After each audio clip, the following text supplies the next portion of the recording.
The political landscape changed on January 3, 2019. That is the day the new Congress was sworn into office, giving Democrats a majority in the House and leading to the election of Nancy Pelosi as Speaker. After 2 years of doing almost nothing to get his wall bill, it was around that time that Trump became fixated on it, leading to a government shutdown and eventually his declaration of a national emergency. "We're talking about an invasion of our country," Mr. Trump said, speaking from the Rose Garden in urgent terms familiar during his campaign. Yet in the 2 years since Mr. Trump took office, there had been no single official appointed within his administration to champion the wall. A revolving cast handled negotiations with Congress over paying for it.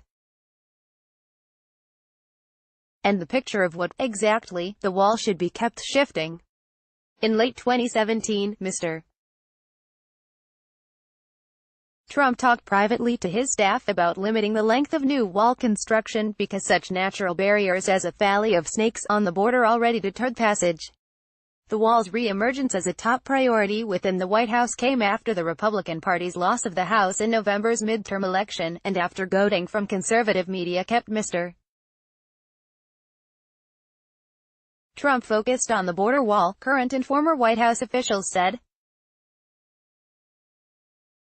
The fact that Democrats now control the House of Representatives doesn't just mean that the president will experience more defeats like the refusal to fund his wall.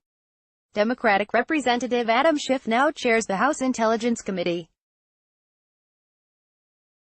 No matter how hard Trump works to discredit the Mueller probe and find an attorney general who will bury the special counsel's report, he'll have to deal with this. In an interview on CNN, Schiff rejected Senate Intelligence Chairman Richard Burr's statements from earlier this month, in which Burr said evidence shows no collusion by the Trump campaign and Russia. Chairman Burr must have a different word for it, Schiff told host Dana Bash on State of the Union, pointing to communications between Russia and Donald Trump Jr. and former Trump aides George Papadopoulos and Michael Flynn. "You can see evidence in plain sight on the issue of collusion, pretty compelling evidence," Schiff said, adding, "There is a difference between seeing evidence of collusion and being able to prove a criminal conspiracy beyond a reasonable doubt." Schiff said special counsel Robert Mueller's report on potential Russian government meddling in the 2016 election might not be the final word on the matter. But it's not just Schiff's Intelligence Committee Trump has to worry about. The Trump administration's free ride from Congress is over. New Democratic House committee chairs are set to launch subpoena-powered investigations into the president's finances, Russian interference, and administration ethics scandals. After 2 years of low-energy Republican oversight, the Trump administration's policies and its basic competence in running the government will be under serious scrutiny for the first time. As the prospect of all of that unfolds, Tim O'Brien, who wrote the book Trump Nation, The Art of Being the Donald, has some insight into how the president handles losing. He suggests that in Trump's world, it never happens. It was inevitable that Trump would refuse to be stymied by Congress, and that he would take a victory lap regardless of what happened in the real world. In that context, his border wall machinations are only partially about appeasing conservative pundits or his political base. For the most part, they're about appeasing his sense of himself.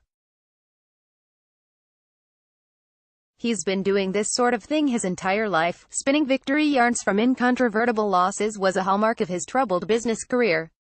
It was only after Trump recognized in January that he was being consumed by a government shutdown he set in motion, and that he had been politically emasculated by a woman to his left, House Speaker Nancy Pelosi, and to his right, a pundit and firebrand Ann Coulter, that he fully embraced a border wall as his last stand. In other words, Trump's obsession with a border wall and his declaration of a national emergency are the president's attempts to spin a delusion about winning, in order to pretend he isn't losing, which, as Tony Schwartz suggests, the president equates with obliteration. To survive, I concluded from our conversations, Trump felt compelled to go to war with the world. It was a binary, zero-sum choice for him. You either dominated or you submitted. You either created and exploited fear, or you succumbed to it. Trump grew up fighting for his life and taking no prisoners. In countless conversations, he made clear to me that he treated every encounter as a contest he had to win, because the only other option from his perspective was to lose, and that was the equivalent of obliteration. That is why O'Brien ends his piece with this warning: Trump is cornered and outmaneuvered, so we're likely to get more of the same as he continues to test the Constitution and the boundaries of presidential authority. Constant spinning about winning, even when the losses are apparent. In addition to the obvious danger of having a president test constitutional boundaries, there is the more subtle threat of having one who traffics in delusion. I am reminded of something Thomas Mann and Norman Ornstein wrote back in 2012. We understand the values of mainstream journalists, including the effort to report both sides of a story. But a balanced treatment of an unbalanced phenomenon distorts reality. If the political dynamics of Washington are unlikely to change anytime soon, at least we should change the way that reality is portrayed to the public.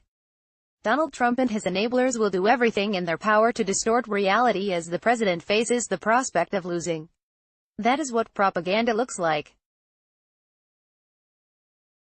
The point of modern propaganda isn't only to misinform or push an agenda. Is to exhaust your critical thinking, to annihilate truth. Gary Kasparov, at Kasparov63, December 13, 2016. The only thing that will stop truth from being annihilated is for us to be clear about what the president is doing and maintain our critical thinking.